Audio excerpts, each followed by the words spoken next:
This is अनुरूप Kaur from EKS online nursing classes. आज की इस क्लास में हम एक बहुत ही इंपॉर्टेंट टॉपिक डिस्कस करेंगे and the topic is vaccination. अगर आपके जो जनरल गवर्नमेंट कॉम्पिटिटिव एग्जाम्स है उनकी बात करें तो इस टॉपिक में से आपको 2 से 3 क्वेश्चन आराम से मिलेंगे। और अगर स्पेशली बात करें CHO या फिर PHL that is public health nurse exams की, आपको इस टॉपिक में से 5 to 7 क्वेश्चंस उसमें से आएंगे। आज की क्लास में we will be talking about vaccines, vaccination, all the types of vaccines, and at the end we will talk about the most important part of this topic, that is the contraindications of all the vaccines. So let's start with the topic. सबसे पहले बात करेंगे 2 terms के बारे में, जिसमें से first is the vaccine and another one is the vaccination.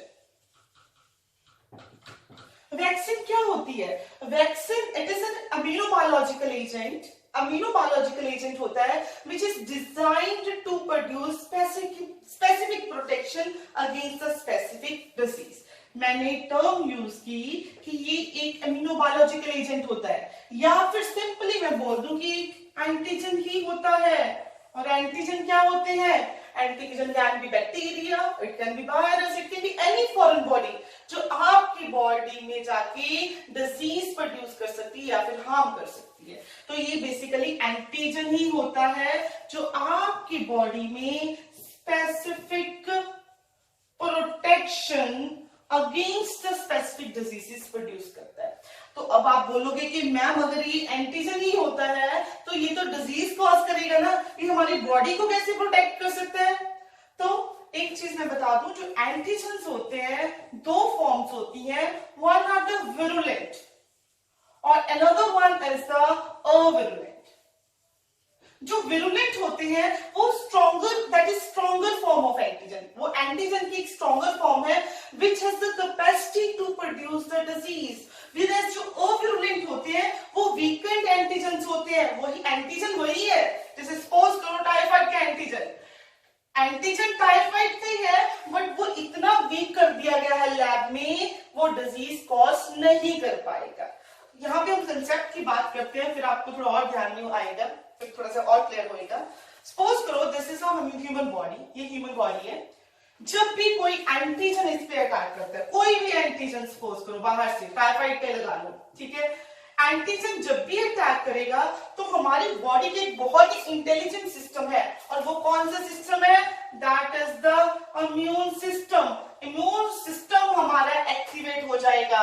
जैसे ही इम्यून सिस्टम एक्टिवेट होएगा, बॉडी में WBCs, B cells, T cells, phagocytes, macrophages, ये सारे काम पे लग जाते हैं एंड स्पेशली एंटीबॉडीज भी प्रोड्यूस होनी शुरू हो जाती हैं इसको किल करने के लिए। अगर तो ये काफी स्ट्रॉन्ग है, अगर तो ये नॉर्मल इन्वायरमेंट से आया है और स्ट्रॉन्ग है, तो जब तक हमारा इम्यून सिस्टम काम कर रहा होगा, सेल्स बन रहे होंगे, एंटीबॉडीज बन रही होंगी, हो सकता है तब तक ये काफी मल्टीप्लाई हो जाए और डिजीज कॉज कर दे।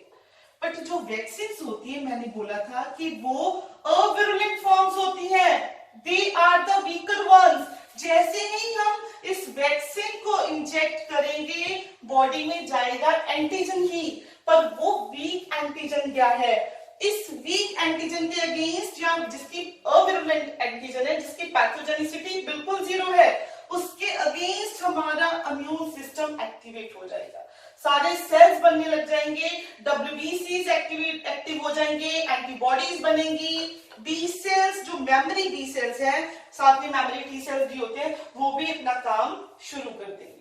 तो बॉडी में एंटीबॉडीज भी बनेंगी, B सेल्स ने मेमोरी में भी सब कुछ स्टोर कर लिया कि भाई ऐसा एंटीजन है, ऐसे करता है और इस तरीके का हमें काम करना है, मेमोरी में भी।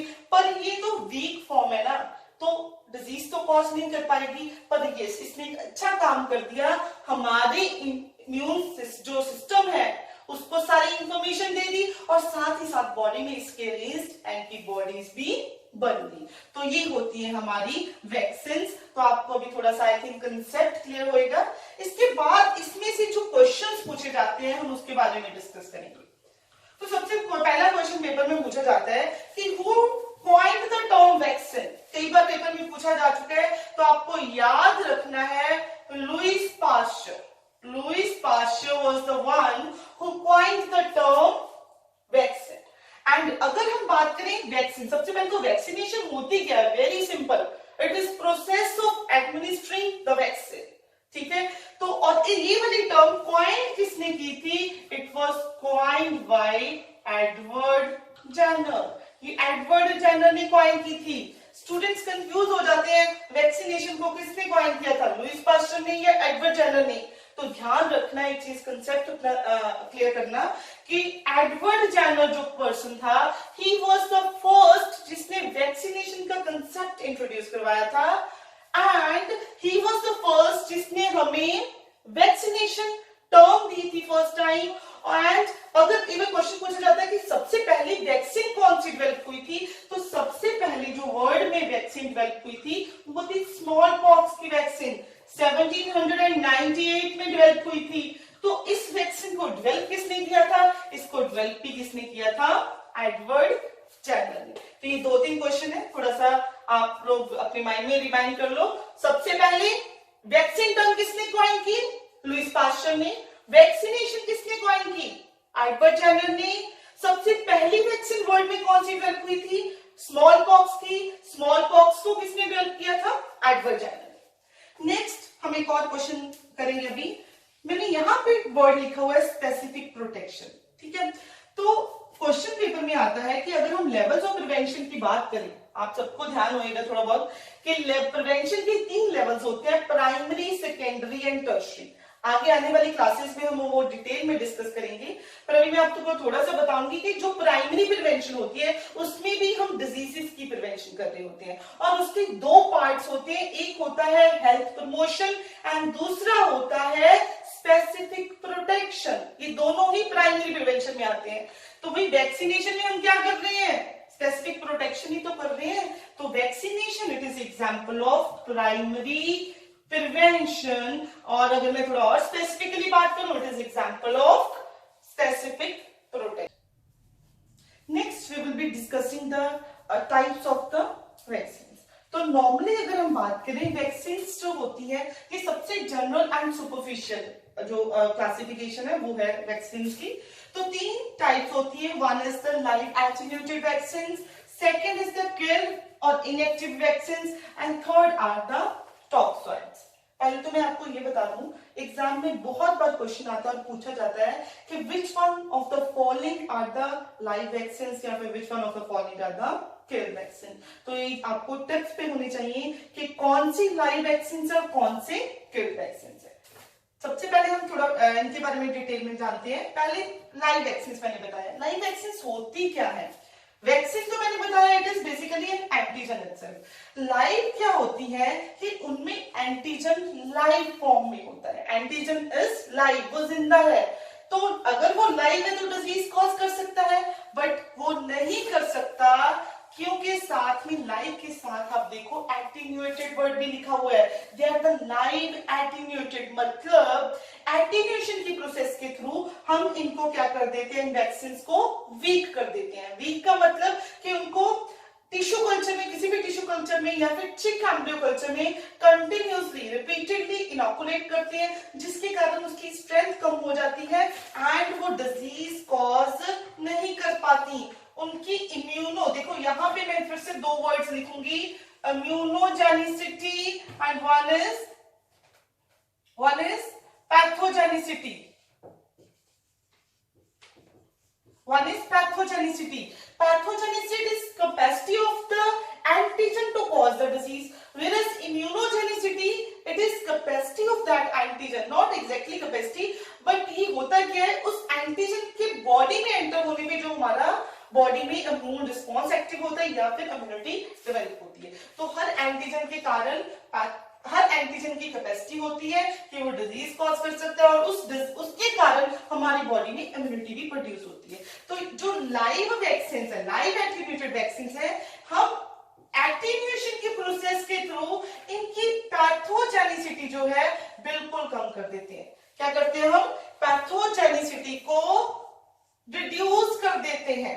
मैंने वर्ड यूज किया है बच्चों, रिड्यूस कर देते हैं, खत्म नहीं करते. पैथोजेनिसिटी कम हो गई है पर कहीं ना कहीं प्रेजेंट है, बट जो इम्यूनोजेनिसिटी है वो मेंटेन रहती है। अगर मैं बात करूं किल्ड वैक्सीन में, नाम से पता चल रहा है कि जो उसमें एंटीजन है वो या तो किल्ड है या फिर इनएक्टिव फॉर्म में है। और हम करते कैसे हैं, हम केमिकल ट्रीटमेंट के थ्रू या रेडिएशन के थ्रू या फिर सिंपल हीट के थ्रू क्या करते हैं, एंटीजन को किल कर देते हैं। तो जब वो किल्ड होता है तो वो डिजीज कॉज नहीं करता, पर हमारी बॉडी उसको एज एंटीजन ही परसीव करती है। तो जो किल्ड होती है उनकी पैथोजेनिसिटी बिल्कुल खत्म हो चुकी होती है, वेयरएज उनकी इम्यूनोजेनिसिटी मेंटेन रहती है। इस चीज का ध्यान रखो, इस चीज को थोड़ा फिर से अपने माइंड में बिठा लो। लाइव वैक्सीन में हमने एंटीनेशन की प्रोसेस के थ्रू जो पैथोजेनिसिटी है, जो एंटीजन की डिजीज कॉज करने की कैपेसिटी है, उसको कम जरूर किया है पर खत्म नहीं किया है। बट इम्यूनोजेनिसिटी उसकी मेंटेन है, हमारे इम्यून सिस्टम को वो एक्टिव करेगा। व्हेरेज किल्ड वैक्सीन की पैथोजेनिसिटी को बिल्कुल खत्म कर दिया जाता है, वो बिल्कुल भी डिजीज कॉज नहीं कर सकती है, बट इम्यूनोजेनिसिटी मेंटेन करती है। यहाँ पे एक आपको थोड़ा कंसेप्ट अपना पक्का कर लेना, वो ये है कि अगर पैथोजेनिसिटी मेंटेन उसकी अभी भी है, और तो बहुत कम है अभी भी है, कुछ केसेस जैसे जिनकी इम्यूनिटी बहुत वीक है, एचआईवी के केसेस हो गए, कुछ बच्चे जो कॉर्टिकोस्टेरॉइड थेरेपीज पे हैं, उनको अगर लाइव वैक्सीन दोगे तो वहां पे ये एंटीजन वीक जो है वो भी डिजीज कॉज कर जाएगा। तो जिनकी इम्यूनिटी बहुत वीक है, एचआईवी के पेशेंट्स हैं, CD4 सेल काउंट हो गए, या फिर वो बच्चे जो कॉर्टिकोस्टेरॉइड थेरेपी पे हैं, उनको कभी भी लाइव वैक्सीन नहीं देते। एक और चीज ध्यान रखनी है, अगर दोनों का कंपैरिजन करें, किन दोनों का, लाइव वैक्सीन का और किल्ड वैक्सीन का एंड लाइव वैक्सीन का, दोनों में कौन सी ज्यादा सेफ है? मैंने बताया कि जो लाइव है उनकी पैथोजेनिसिटी कम है, पर है तो है ना, इसलिए वो इतनी सेफ नहीं है जितनी किल्ड है। तो कंसेप्ट बच्चे क्लियर कर लेना कि killed vaccine are much more safer than the live vaccine. But अगर बात करें ज्यादा अच्छे से बॉडी में इम्यूनिटी कौन डेवलप करता है, तो ज्यादा इफेक्टिव लाइव ही होती है, बिकॉज हमारा सिस्टम भी एक इंटेलिजेंट सिस्टम है, उसको भी थोड़ा बहुत तो ध्यान होता है कि लाइव है, ये ज्यादा एक्टिव है, इसके अगेंस्ट मुझे ज्यादा मेहनत करनी पड़ेगी।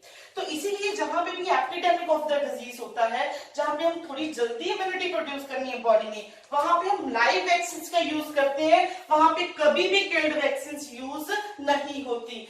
कहीं कोई भी क्वेश्चन आगे जहां पे लिखा हुआ है कि एपिडेमिक ऑफ द डिजीज हुआ है, वहां पे एक चीज ध्यान रखना कि प्रेफरेंस हम यहाँ पे लाइव वैक्सीन को देंगे, किल्ड वैक्सीन को नहीं देंगे। नेक्स्ट हम डिस्कस करेंगे अबाउट द डिफरेंट एग्जांपल्स कि कौन सी वैक्सीन, अभी हमने पढ़ तो लिया कि हमें एपिडेमिक में लाइव वैक्सीन का यूज करना है, अगर किसी की इम्यूनिटी कम है वहां पे किल्ड करना है, तो हमें याद भी होना चाहिए कौन सी लाइव है और कौन सी किल्ड है। तो ये हम एक ट्रिक के थ्रू याद करेंगे ये चीजें। सबसे पहले तो लाइव एट्रिब्यूट को याद रखने की हमारी ट्रिक क्या है, boy loves the crime. Normally boys को जो क्राइम रिलेटेड मूवीज या फिर सीरियल्स जो होते हैं वो ज्यादा अच्छे लगते हैं, तो इससे याद कर लेना that boy loves the crime.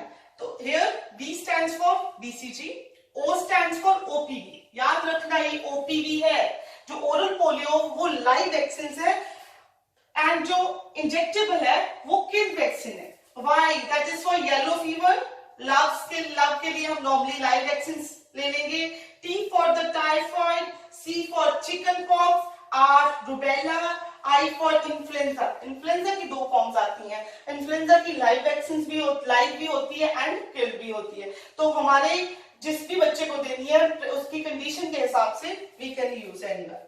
M is for measles and mumps, E is for endemic typhus। तो अभी ये आपको याद रहेगी। हमारी ट्रिक क्या है, boy loves the crime. Whereas killed vaccine के लिए हमारी ट्रिक है पेयर, PAIR।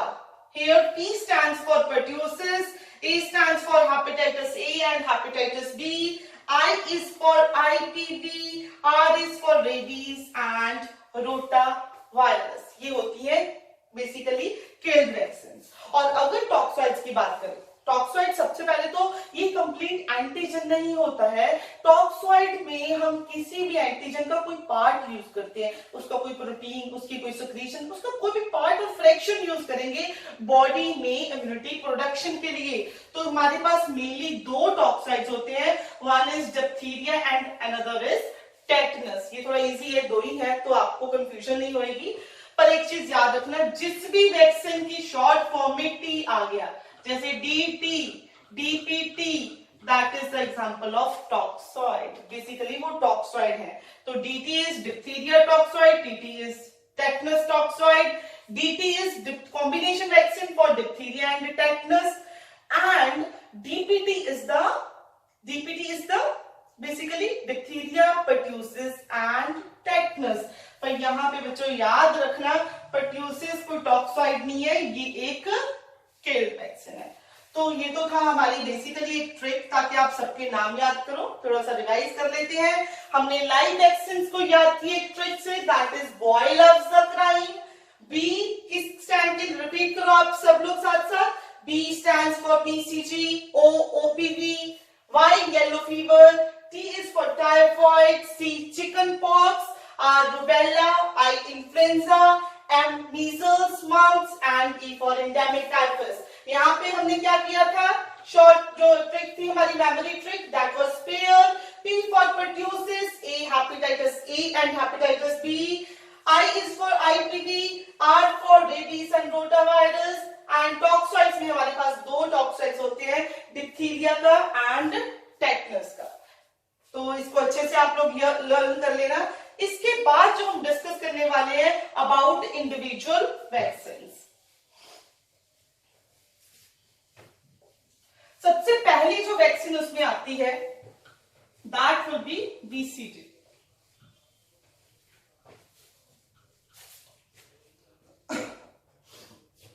सबसे पहली जो वैक्सीन पढ़ेंगे वो है बीसीजी। आप सबको पता है कि जो सबसे पहली वैक्सीन बर्थ पे लगती है वो बीसीजी की होती है, और इसकी फुल फॉर्म क्या है, it is bacille Calmette Guerin. It is bacille Calmette Guerin. Birth पे सबसे जो पहली वैक्सीन बर्थ पे इमीडिएटली दी जाती है, और इसकी सिंगल डोज ही सफिशिएंट होती है। तो इट इज बीसीजी। और हमने टाइप से पढ़ी थी, उसमें हमने पढ़ा है इट इज लाइव और killed vaccine, it is live vaccine. और किस फॉर्म में अवेलेबल होती है, it is available into the powder form. Powder form में होती है। ये पाउडर फॉर्म मैंने आपको समझाने के लिए लिखा है, बट इसको बोलते हैं dry frozen vaccine. It is basically a dry frozen vaccine. मतलब क्या है इसका, कि ये पाउडर फॉर्म में होती है, और इसको स्पेशली एक और टर्म इसके लिए यूज की जाती है। वो टर्म क्या है, that is lyophilized vaccine. That is lyophilized vaccine. जितनी भी ड्राई फ्रोजन वैक्सीन होती हैं उनके लिए हम टर्म यूज करते हैं ड्राई फ्रोजन या फिर लायोफिलाइज्ड वैक्सीन। और एक सिंपल सी बात है भाई, कोई भी अगर वैक्सीन है जो पाउडर फॉर्म में है तो वो ऐसे ही तो इंजेक्ट नहीं कर दोगे, उसको आपको डिल्यूट करना पड़ेगा। डिल्यूट किसी भी डिल्यूटेंट के साथ, और उस प्रोसेस ऑफ डिल्यूटिंग द वैक्सीन को बोला जाता है प्रोसेस ऑफ रिकॉन्स्टिट्यूशन। ये मैंने क्यों बताया रिकॉन्स्टिट्यूशन, बिकॉज पेपर में क्वेश्चन पूछा जाता है कि बीसीजी की रिकॉन्स्टिट्यूशन किसके साथ करोगे, तो स्टूडेंट्स कंफ्यूज हो जाते हैं। यहाँ पे कंफ्यूज नहीं होता है, कौन होना है, रिकॉन्स्टिट्यूशन का मतलब क्या है, इसका मतलब ये है कि डिल्यूट करना, ठीक है, उसको किसी भी डिल्यूटेंट के साथ डिल्यूट करना। और पेपर में पूछा जाता है बीसीजी का जो रिकॉन्स्टिट्यूशन किसके साथ किया जाता है, very very important, sodium chloride के साथ इसका क्या किया जाता है, रिकॉन्स्टिट्यूशन। इसको मिक्स किससे करके यूज करते हैं, सोडियम क्लोराइड में मिक्स करके। और इसके बाद एक और इंपॉर्टेंट क्वेश्चन बनता है कि अगर आपने वैक्सीन की रिकॉन्स्टिट्यूशन कर दी है, उसके कितने टाइम के बीच बीच आपको यूज करना है, तो आपको उसको यूज करना है with in time period of 4 hours. 4 घंटे के अंदर अंदर आपको उसको यूज कर लेना है।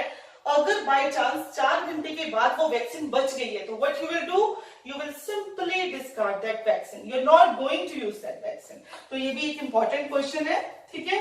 सबसे पहले तो हमने पढ़ा कि लायोफिलाइज्ड जो ड्राई वैक्सीन है, दे आर कॉल्ड लायोफिलाइज्ड, लायोफिलाइज्ड वैक्सीन का हमें रिकॉन्स्टिट्यूशन करना पड़ता है, मतलब उनको मिक्स करना पड़ता है किसी डिल्यूटेंट के साथ, ठीक है। और बीसीजी का रिकॉन्स्टिट्यूशन किसके साथ करते हो? सोडियम क्लोराइड के साथ। नेक्स्ट इंपॉर्टेंट क्वेश्चन, रिकॉन्स्टिट्यूशन के कितने टाइम तक आप वैक्सीन को यूज कर लोगे? तो answer is with in time period of 4 hours. अगर 4 घंटे हो गए हैं, वैक्सीन बच गई है, you will simply discard that vaccine, you are not going to use that vaccine. Next हम पढ़ेंगे डोज कितनी होती है। Dose is basically 0.1 ml and the route for this is intradermal. Intradermal देते हैं। साइट कौन सी होती है? साइट इज बेसिकली हम लेफ्ट अपर आर्म में देते हैं। डेल्टॉइड मसल्स किस के ऊपर, कहां पे देते हैं? लेफ्ट अपर आर्म में देते हैं, डेल्टॉइड मसल्स के ऊपर। तो यहाँ पे आप सबने अगर अपनी आर्म देखी होगी, लेफ्ट आर्म, तो वहां पे स्कार बना हुआ होता है, there is basically scar.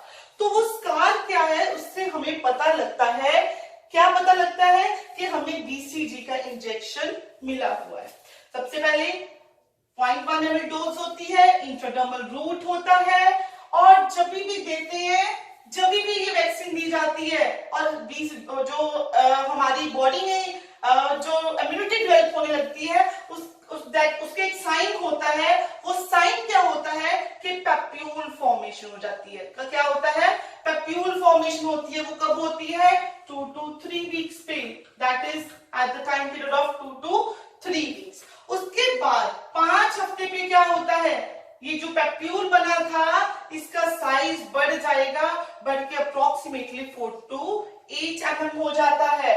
5 weeks पे 4 to 8 mm, वेरेस अगर 6 to 8 वीक्स की बात करें तो ये पेप्यूल अल्सर में कन्वर्ट हो जाता है। किसमें? अल्सर में कन्वर्ट हो जाता है। वो जो अल्सर है वो बर्स्ट हो जाता है और फिर वहां पे क्रस्ट फॉर्मेशन होती है। ये होता है 6 to 8 वीक्स पे। अभी जो डिस्कस करेंगे वो लास्ट ईयर एम्स ऋषिकेश में पूछा गया था। बेसिकली फिर 8 to 12 वीक्स पे क्या होता है? यहां पे permanent tiny round scar formation हो जाती है। आप देखोगे आपके यहाँ पे छोटा सा लेफ्ट अपर आर्म में स्कार बना हुआ होगा। तो वो कब बनता है? At time period of 8 to 12 weeks. Last year यही पूछा गया था इस ऋषिकेश में कि बीसीजी की वैक्सीन देने के बाद जो राउंड परमानेंट टाइनी स्कार है वो कितने टाइम पे बनता है? एंड ऑप्शंस में जो करेक्ट आंसर थी दैट वाज 2 मंथ्स। तो ये देखो टाइम पीरियड 2 से 3 महीने ही बन रहा है, ठीक है। It can be 8 to 12 weeks या फिर it can be 2 to 3 months. तो ये क्वेश्चन में कई बार पेपर में ये क्वेश्चन पूछा जा चुका है। तो it is basically all about BCG. थोड़ा सा देख लेते हैं बीसीजी किसके अगेंस्ट इम्यूनिटी प्रोवाइड करता है। सबको पता है it provides immunity against tuberculosis, और फुल फॉर्म बैसिलिक यूरिन है। लाइव वैक्सीन होती है, लायोफिलाइज्ड वैक्सीन है, मिक्स करते हैं सोडियम क्लोराइड में, उसके 4 घंटे के बाद यूज कर लेना है। और एक और चीज, इसका जो WHO स्ट्रेन रेकमेंड करता है, इसका स्ट्रेन बेसिकली क्या करते हैं? वैक्सीन को थोड़ा और स्टेबल बना देते हैं। तो जो स्ट्रेन बीसीजी में यूज करते हैं that is Danish 1331. This is the WHO recommended strain for BCG. So it is all about BCG. Next हम डिस्कस करेंगे about the measles vaccine.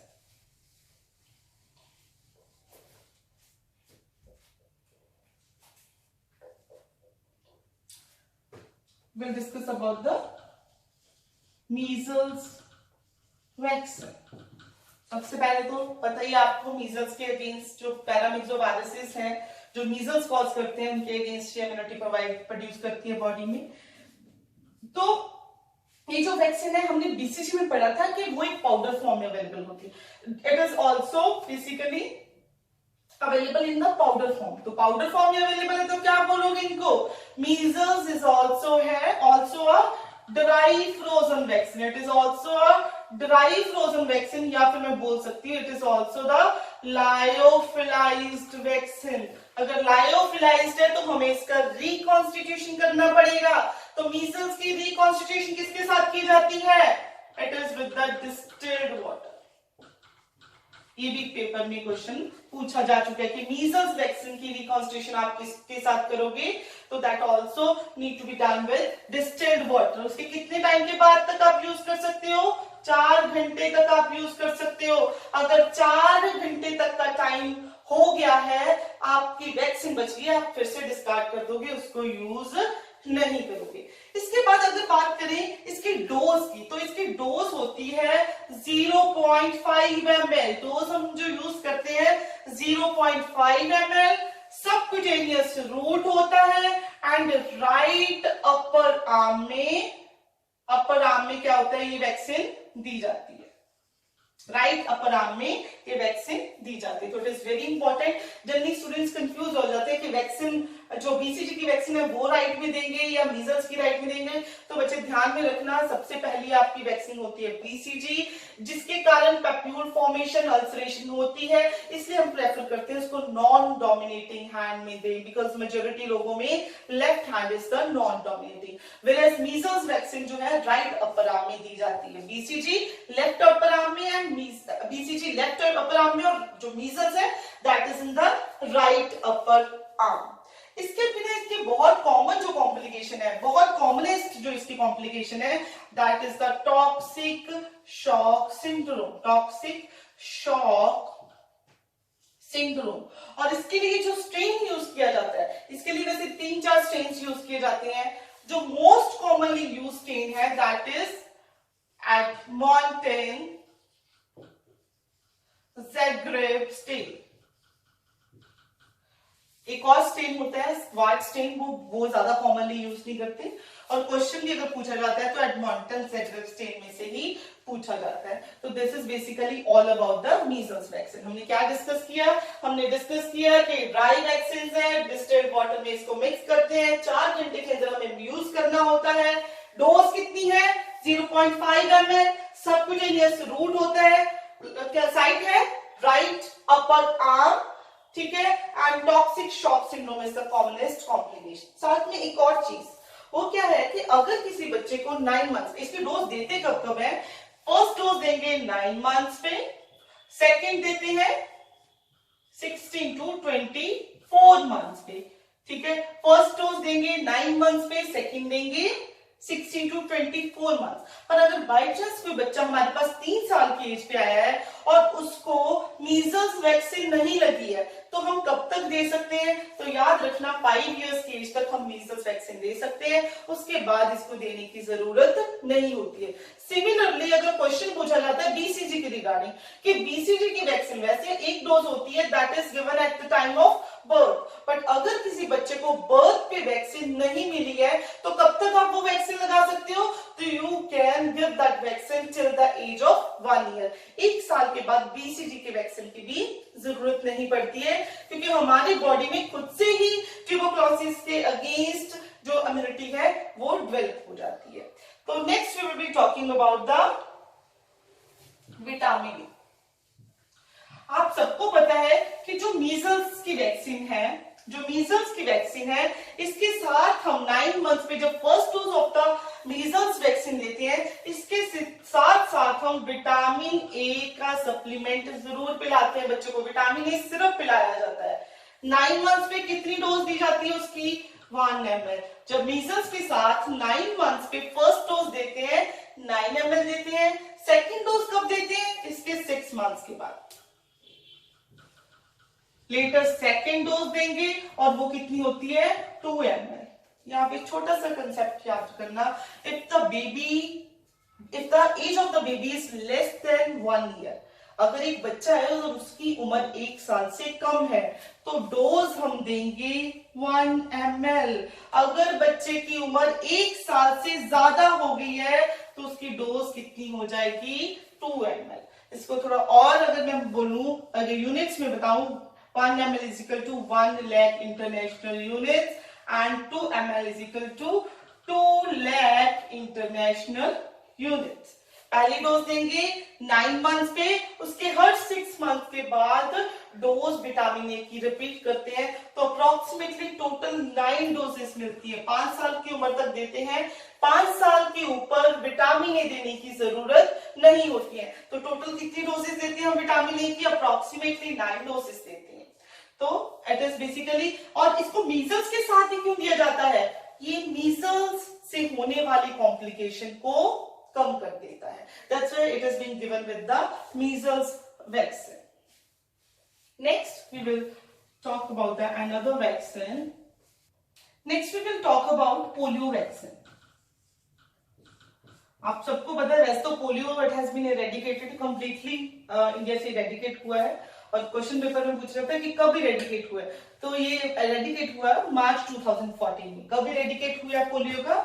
मार्च 2014 में इट हैज बीन इरेडिकेटेड। देखो दो चीजें होती है, there are two terms, one is eradication and one is elimination. ये आप लोगों के लिए होमवर्क, इन दोनों में डिफरेंस फाइंड आउट करना, ठीक है। तो पोलियो वैसे तो इरेडिकेट हो चुका है, पर अभी भी हमारे यूनिवर्सल इम्यूनाइजेशन शेड्यूल में ये है। दो इसकी फॉर्म्स होती हैं जो अब आजकल यूज हो रहा है, दोनों ही फॉर्म्स यूज हो रही हैं। One is OPV and one is IPv. हमने जब पहले क्लासिफिकेशन ऑफ द वैक्सीन पढ़ी थी उसमें हमने पढ़ा था एक ओरल पोलियो वैक्सीन है, एक है इंजेक्टेबल, और ओपीवी हमने पढ़ा था it is a live vaccine, it is live, whereas injectable जो है ये एक किल्ड वैक्सीन। ओपीवी का दूसरा नाम पेपर में पूछा जाता है, it is also called Sabin, it is called, whereas IPV is called Salk. अब ये सेबिन और साल किसको क्यों कहते हैं? ये जिन साइंटिस्ट जिन्होंने इसको डेवलप किया है उनके नाम के कारण इनका नाम सेबिन एंड साल्क वैक्सीन पड़ा है। तो इसको स्टूडेंट्स कंफ्यूज हो जाते हैं, इसका याद रखने की क्या ट्रिक है? देखो मैंने बोला IPv is killed vaccine, killed में क्या है? देयर आर 2 एल, किल्ड में क्या है? There are 2 L. वेयर अगर साल की बात करें इसमें भी एक एल आता है, तो साल में एक है, किल्ड में एक एल, 2 एल है, इसलिए साल किल्ड वैक्सीन, और किल्ड कौन सी है? आईपीवी की वैक्सीन है। अगर सेबिन की बात करें, there is B in Sabin, B is for birth and birth is also related to life.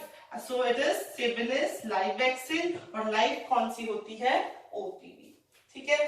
तो जब हमने लाइव वैक्सीन और किल वैक्सीन किया था तो मैंने बताया था कि लाइव जो वैक्सीन होती हैं वो कम सेफ है। अगर आपसे पूछा जाए कि इसमें ओपीवी एंड आईपीवी का कंपैरिजन करो और दोनों में बताओ कि कौन सी ज्यादा सेफ ड्रग है, तो आईपीवी इज मोर सेफ, ये कंपैरेटिवली कम सेफ है। बट अगर बोला जाए कौन सी वाली वैक्सीन ज्यादा इफेक्टिव है, तो मैंने बताया था कि लाइव वैक्सीन ज्यादा इफेक्टिव होती हैं। तो इफेक्टिवनेस किसकी ज्यादा है?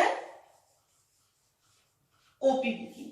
और अगर स्पेशली केस आ गया, ये क्वेश्चन पेपर में पूछा जा चुका है सीएचओ के पेपर में, there is a case of epidemic of this polio, कहीं पे पोलियो का एपिडेमिक हो गया है, वहां पे आप कौन सी वैक्सीन यूज करोगे? जब भी एपिडेमिक होता है हमें बहुत जल्द एक्टिवली काम करना होता है, जल्दी लोगों में इम्यूनिटी प्रोड्यूस करनी पड़ती है, नहीं तो उनको डिजीज हो जाएगी, तो वहां पे किल्ड वैक्सीन काम नहीं करेंगी, बिकॉज वो इम्यूनिटी प्रोडक्शन के लिए थोड़ा सा उनको टाइम चाहिए होता है। वहां पे ज्यादा इफेक्टिव काम कौन करेगा? Live vaccine. तो कोई भी एपिडेमिक हो रहा है, अगर स्पेशली पोलियो का हो रहा है, तो वहां पे आईपीवी काम नहीं करेगी, वहां पे काम कौन करेगी? ओपीवी काम करेगी। तो it is again very very important. और अगर हम रूट की बात करें, इसके नाम से ही पता चल रहा है इसका रूट कौन सा होता है? ओरल। विरस जो आईपीवी देते हैं सबक्यूटेनियस देते हैं, या फिर आईएम भी दे सकते हैं, बट आईएम प्रेफरेबल रूट नहीं है। जो ज्यादा प्रेफरेबल रूट है इसका, that is the subcutaneous route. इसके बाद एक और ऑपरेशन है जो इससे रिलेटेड है, that operation is switch operation, that is switch operation. इस स्विच ऑपरेशन है क्या? सबसे पहले तो आपको पता होना चाहिए स्विच ऑपरेशन किससे रिलेटेड है? It is related to the polio vaccine. इसका मतलब क्या है? उस मतलब को समझने से पहले हम जानते हैं कि जो हमारे पास पहली ओपीवी की वैक्सीन थी उसमें 3 स्ट्रेन थे। जो ओपीवी पहले हमारे पास वैक्सीन थी वो 3 स्ट्रेन के लिए इफेक्टिव थी, और वो 3 स्ट्रेन कौन से हैं? Strain 1, strain 2, strain 3। पोलियो के 3 स्ट्रेन्स होते हैं, पोलियो वायरस के 3 स्ट्रेन्स होते हैं, और जो पहली हमारी वैक्सीन थी ये तीनों के लिए इफेक्टिव थी। पर जो बीच वाला जो 2 नंबर वाला स्ट्रेन है ये बहुत टाइम पहले टोटली इरेडिकेट हो चुका है, तो इसकी ज्यादा वैक्सीन देने की हमें जरूरत नहीं है, ठीक है। तो इसकी वैक्सीनेशन देने की जरूरत नहीं है। अप्रोक्सीमेटली 98 में ये टोटली इरेडिकेट हो गया था, इसलिए अभी हमने क्या कर दिया, इस वाले स्ट्रेन को वैक्सीन में से निकाल दिया। पहली वैक्सीन हमारी थी 3 स्ट्रेन्स के लिए, तो उसको बोला जाता था ट्राइवेलेंट वैक्सीन। अभी जो वैक्सीन आ गई है वो बाइवेलेंट वैक्सीन है, जो इफेक्टिव है for strain 1 and 3, because 2 number का जो स्ट्रेन है पोलियो का उसके अगेंस्ट वैक्सीन देने की अभी हमें कोई भी जरूरत नहीं है। तो हमने अभी अप्रैल 2016 में लॉन्च किया है स्विच ऑपरेशन, जिसमें हमने स्विचिंग की है, शिफ्टिंग की है from trivalent polio vaccine to the bivalent polio vaccine. तो याद रखना है switch operation related to polio vaccine, हमने इसमें किया क्या है, हमने शिफ्टिंग की है from trivalent polio vaccine to the bivalent. तो it is basically all about the polio vaccine. Generally आपको याद रखना है डिफरेंस ओपीवी एंड आईपीवी में, और आजकल जो क्वेश्चन एक और पूछा जा रहा है that is related to switch operation too. Next जो वैक्सीन हम डिस्कस करने वाले हैं that is DPT. That is DPT. Last year में ऋषिकेश का बहुत सिंपल क्वेश्चन था, इसकी फुल फॉर्म पूछी गई थी। डीपीटी की फुल फॉर्म क्या है, डीपीटी की फुल फॉर्म है डिप्थीरिया, पर्ट्यूसिस एंड टेटनस। पर आजकल हम इससे भी शिफ्ट हो गए, हम डीपीटी नहीं यूज कर रहे हैं, हम पेंटावेलेंट वैक्सीन यूज कर रहे हैं। पेंटावेलेंट, पेंटावेलेंट का मतलब क्या है, पेंटावेलेंट में डीपीटी होता है, ये तीनों के अगेंस्ट इम्यूनिटी प्रोवाइड करता है, plus it provides immunity against hepatitis B vaccine होती है, और साथ ही साथ Hib that is influenza vaccine वो भी इसमें पाई जाती है। तो नाम से पता चल रहा है 5 pentavalent is it provides immunity against 5 diseases, और वो 5 डिजीजेस आपको याद होनी चाहिए, वो है diphtheria, pertussis, tetanus, hepatitis B and Hib. ठीक है, इसकी डोज क्या है, डोज इज 0.5 ml एंड ये IM दिया जाता है। रूट क्या है इसका, रूट इज बेसिकली IM, और कहां पे देते हैं, on anterolateral aspect of Thai.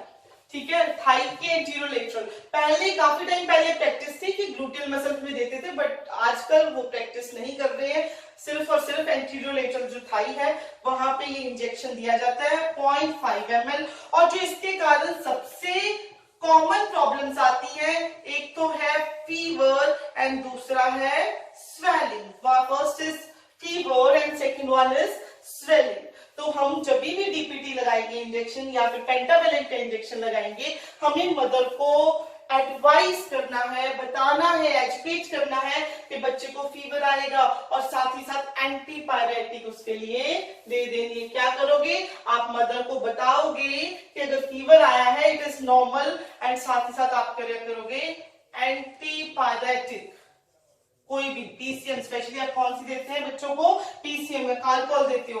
अगर स्वेलिंग वहां पे हो गई है उसके लिए आप क्या बताओगे, आइसिंग के बारे में बताओगे कि आइस को वहां पे यूज करना, बच्चे को थोड़ा रिलीफ मिलेगा। तो ये तो था बेसिकली अबाउट डीपीटी वैक्सीन।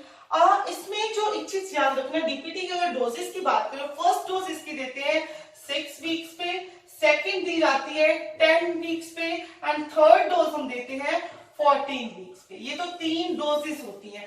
उसके बाद दीज आर द टॉक्सॉइड्स, 3 ये टॉक्सॉइड है, पी पर्ट्यूसिस किल्ड वैक्सीन है। तो इसकी बूस्टर डोज दी जाती है, 2 बूस्टर डोजेस देते हैं। जो बूस्टर डोज है फर्स्ट देते हैं 16 से 24 मंथ्स पे, एंड सेकेंड बूस्टर डोज दी जाती है 5 इयर्स पे।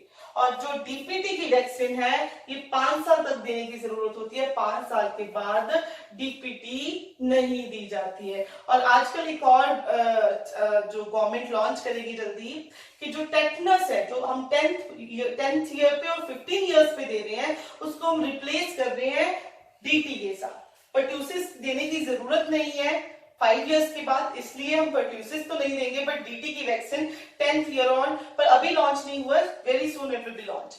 तो इट इज अबाउट डीपीटी। और एक और चीज, अगर हम पेंटावेलेंट, मैंने यहाँ पे बताया था पेंटावेलेंट वैक्सीन आजकल यूज हो रही है, तो पेंटावेलेंट वैक्सीन 6 वीक, 10 वीक और 14 वीक्स पे यूज करते हैं। अगर हम बूस्टर डोज देंगे, बूस्टर डोज देनी है, वो हम किसकी देते हैं, डीपीटी की ही देते हैं। पेंटावेलेंट यूज कर रहे हैं 16 वीक्स, 10 वीक्स एंड 14 वीक्स पे यूज करेंगे। अगर बूस्टर डोज की बात है, वहां पे पेंटावेलेंट नहीं यूज करेंगे, वहां पे कौन सी यूज होएगी, हमारी बेसिकली डीपीटी ही यहाँ पे हम यूज करेंगे। तो this is basically about DPT vaccine. और इसका जो पर्ट्यूसिस पार्ट है, जो इसमें पर्ट्यूसिस है, इसकी बहुत कॉमन कॉम्प्लिकेशन होती है कि न्यूरोलॉजिकल कॉम्प्लिकेशंस कई बार कर देता है। तो इसलिए अगर किसी बच्चे को ऑलरेडी न्यूरोलॉजिकल डेफिशिएंट है, तो उसको पर्ट्यूसिस की वैक्सीन हम नहीं प्रेफर करते हैं। तो it is all about DPT.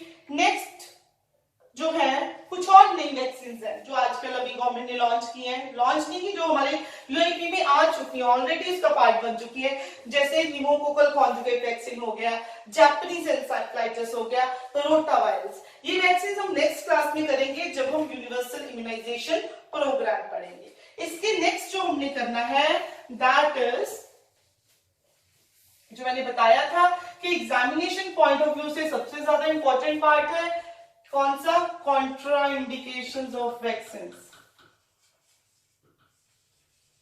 Contra indications of the vaccine, this is the most important part from examination point of view. तो सबसे पहले तो हम बात करते हैं प्रेगनेंसी। देखो, जहां पे भी आपको लगता है कि इम्यूनिटी कम हो सकती है, ये वैक्सीन हार्म कर सकती है, वहां पे जो मेन ध्यान देना है वो लाइव वैक्सीन पे। मैंने बताया था जो मेन प्रॉब्लमेटिक, जो सेफ कम है, वो कौन सी है, लाइव वैक्सीन।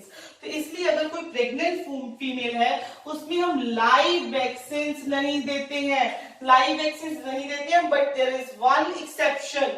वो कौन सी है, येलो फीवर की हम येलो फीवर दे सकते हैं, इसके बिना कोई भी लाइव वैक्सीन और हम प्रेग्नेंट फीमेल को नहीं देते हैं।